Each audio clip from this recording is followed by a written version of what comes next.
السلام علیکم، امید ہے آپ سب خیر و عافیت سے ہوں گے۔ تو آئیے آج کی آیت شروع کرتے ہیں۔ بسم اللہ الرحمن الرحیم۔ أَلَمْ يَرَوْا كَمَا أَهْلَكْنَا مِنْ قَبْلِهِمْ مِنْ قَرْنٍ مَكَّنَّاهُمْ فِي الْأَرْضِ مَا لَمْ نُمَكِّنْ لَكُمْ وَأَرْسَلْنَا السَّمَاءَ عَلَيْهِمْ مِدْرَارًا وَجَعَلْنَا أَنْهَارًا تَجْرِي مِنْ تَحْتِهِمْ فَأَهْلَكْنَاهُمْ بِذُنُوبِهِمْ وَأَنشَأْنَا مِنْ بَعْدِهِمْ قَرْنًا آخَرِينَ۔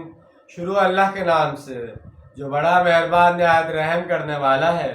کیا انہوں نے دیکھا نہیں کہ ہم نے ان سے پہلے کتنی قوموں کو ہلاک کر دیا جنہیں ہم نے زمین میں ایسا تمکن عطا فرمایا تھا جیسا تمہیں عطا نہیں کیا ہے، اور ہم نے ان پر آسمان سے مینا برسایا موسلا دھار، اور ہم نے نہریں بہا دی ان کے نیچے، پھر ان کو بھی ہم نے ان کے گناہوں کی پاداش میں ہلاک کر دیا، اور ہم نے ان کے بعد ایک اور قوم کو اٹھا کھڑا کر دیا۔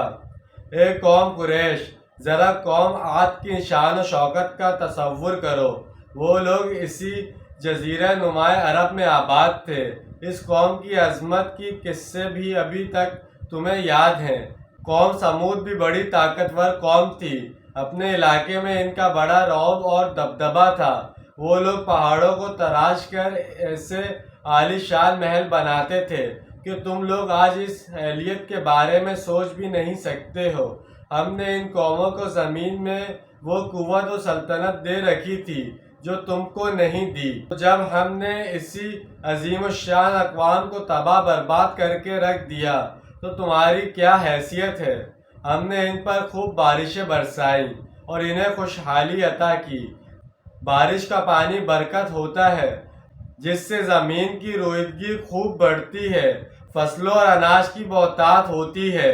مطلب یہ ہے کہ اس قانون کے مطابق تم کس کھیت کی مولی ہو؟ کیا تم سمجھتے ہو کہ تمہارے معاملے میں اللہ تعالیٰ کا قانون بدل جائے گا؟ اگلی آیت میں اس سورہ مبارکہ کا مرکزی مضمون مذکور ہے۔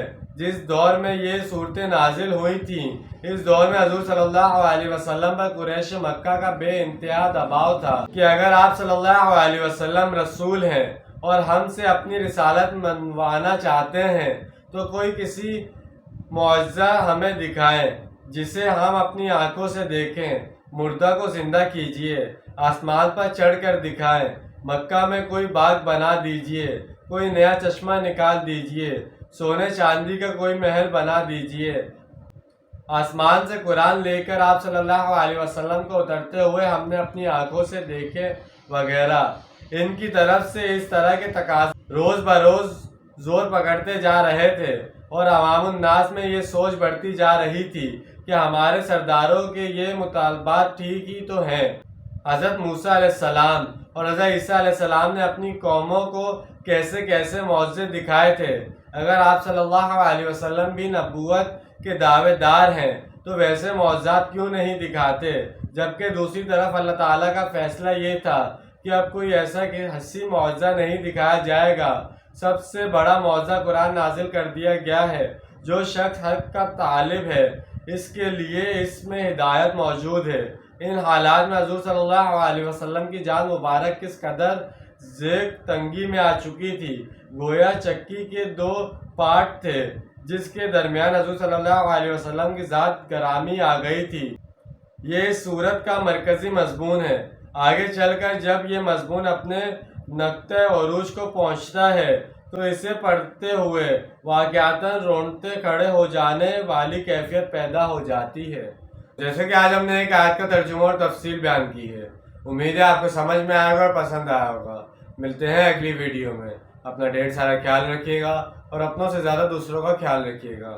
جب تک کے لیے اللہ حافظ، فی امان اللہ۔